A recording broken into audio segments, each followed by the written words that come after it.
ஓம் சிவகா வாழைச்சிட்ட நிர்வாயை போற்றி. ஓம் அகத்தீஸ்வரன்.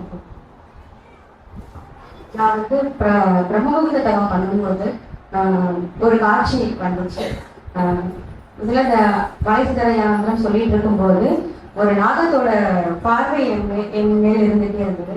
ஒத்து கவனிக்கும் போது சிவனோட கழுத்துல இருக்க நாகம் அது வந்து எனக்கு உணர்த்துனது என்னன்னா, அது வந்து அவ்வளோ ஒரு அன்போட அந்த சிவனோட கழுத்துல அது தவழ்ந்துட்டு இருக்கு அப்படிங்கிறதையும், ரெண்டாவது அது ரொம்ப சரணாகதியோட அவங்க இருந்து விலகாம அப்படியே இருக்கு அப்படிங்கிறது எனக்கு உணர்த்திக்கிட்டே இருந்தது. ரொம்ப நேரம் அப்படியே உட்காந்துட்டேன். அது எனக்கு வந்து ரொம்ப நிறைவா இருந்தது. அப்புறம் இங்க வந்து நம்ம சபையில வந்ததுக்கு அப்புறம் நேற்று நடந்த சொற்பொழிவுல வந்து ஐயா சொன்னாங்க, விஸ்வாமித்திர ஐயா சொன்னாங்க, வாழை சித்தர் என்பவர் யாருன்னு சிவன் தான் வாழை சித்தர் அப்படின்றத சொன்னாங்க. இது ஐயாட்ட நான் முன்னாடியே கேட்டிருந்தேன் இந்த கேள்வி. உனக்கு வந்து நான் வந்து இந்த வேட்பகை விழாப்போ உனக்கு விடை கிடைக்கும் அப்படின்னு சொன்னாங்க. அது வந்து நேற்று முழுவா அந்த சொற்பொழிவு ஃபுல்லாவே நான் வந்து அந்த காட்சியாக நான் உணர்ந்தேன். எனக்கு ரொம்ப நிறைவா இருந்தது அந்த காட்சி. அப்புறம் இடையில ஒரு புராண இது படித்தேன். அதில் பார்த்தீங்கன்னா கல்வி அவதாரம் வந்து எப்போ இந்த உலகத்தை எடுப்பாங்க அப்படின்ற மாதிரி கேட்டிருந்தப்போ பரமாத்மா வந்து என்ன சொல்லியிருந்தாங்க அப்படின்னா, தர்மத்தின் குருதி இந்த அகிலத்தில் இல்லாத போது இந்த அவதாரம் எடுக்கப்படும் அப்படின்னு சொல்லியிருந்தாங்க.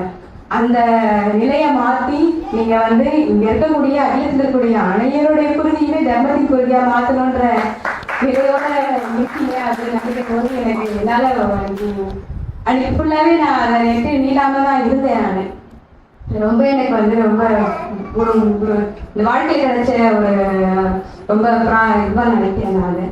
அதுக்கப்புறம் நேற்று நம்ம சபையில் நடந்த விஷயம், நம்ம கோமாதா பூஜை எப்போ பார்க்கும்போது எனக்கு வந்து அங்கே வந்து அந்த இயல்பு நிலை இல்லை.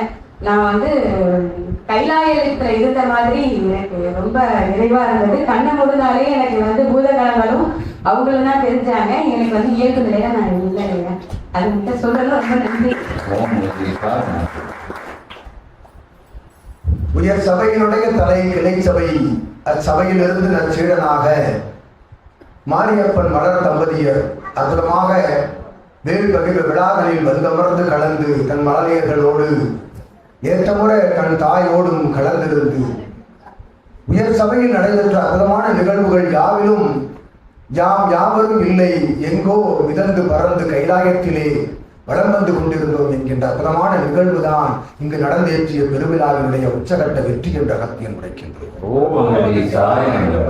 ஏற்றமுடன் இச்சபைதனிலே வளம் வருகின்ற பொழுது கைலாய தோற்றம், கைலாய நிலை, கைலாய தன்மை, கைலாய வடிவம், கைலாய சிவமாக வளம் வருகின்ற சிவமகா வாழை சித்தனோடு தான் வளம் வந்து கொண்டிருந்தோம் என்கின்ற கூற்று உண்மை ஊர்ஜிதம் என்று அகத்தியம் உரைத்து இது உரைத்தாய். சிவத்தினுடைய கழுத்திலிருந்து நாகம் எம்மை காண்பது போல் அன்போடு காண்பது போல் இருக்கின்றது.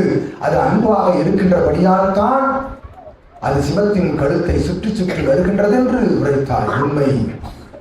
ஒருவன் சிவமாக மாறுகின்ற பொழுது பொறுமை, அன்பு, சரணாகதி, நல் சிந்தனை, நல் வாழ்க்கை நிலை இவையெல்லாம் கடைபிடித்து வருகின்ற பொழுது, நல் மாநில நிலையோடு கடைபிடித்து வளம் வருகின்ற பொழுது ஒருவன் சிவமாகின்றான் என்று கூறுகின்றோம். தர்ம நிலை கடைபிடித்து நல்ல ஆன்மீக நிலையோடு வளம் வருகின்ற ஒவ்வொருவனும் சிவம்.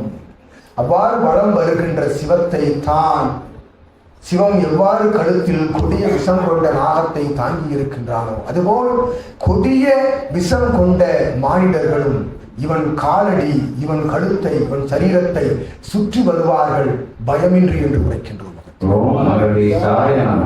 அவ்விலங்குகளை எல்லாம் தன்னோடு இணைத்து வளம் வருகின்ற அச்சமில்லா நிலைதனை வழங்குவதுதான் பிரபஞ்ச மகாசபையின் சரணாகதி தன்மை என்று உரைக்கின்றோம். அன்பு சரணாகதியோடு இருக்கின்ற காரணத்தால் தான் அது அவர் கழுத்தை சுற்றி வருகின்றது. இல்லையெனில் அது இருக்கும் இடம் வேறு என்ற அகத்தியம். எத்தகைய கொடிய நிலை கொண்ட நாகங்களாக இக்கலியுகத்தில் வலம் வருகின்ற மானிட நிலைகள் பொறுமை, அன்பு ஆன்மீக நிலை கொண்ட பிரபஞ்ச மகாசபையினுடைய வாழும் குருவை காண்கின்ற பொழுது அவர்களின் விஷத்தன்மை குறைகின்றது படிப்படியாக என்று ஆத்தியம் வருகின்ற பொழுது ஒரு விஷத்தன்மையோடு தன்னை நான் என்கின்ற உச்சாணி கொம்பில் வைத்து வருகின்ற ஒவ்வொருவனும் ஒரு முறை இருமுறை 1 மணி நேரம் 2 மணி நேரம் 1 நாளிகை 2 நாளிகை சச்சங்க பெருவிழாவிலும் சித்தனோடும் அமர்ந்து உரையாடுகின்ற பொழுது அவன் படிப்படியாக அவனை இழக்கின்றான் என்று அகத்தியர் கூறுகின்றார்.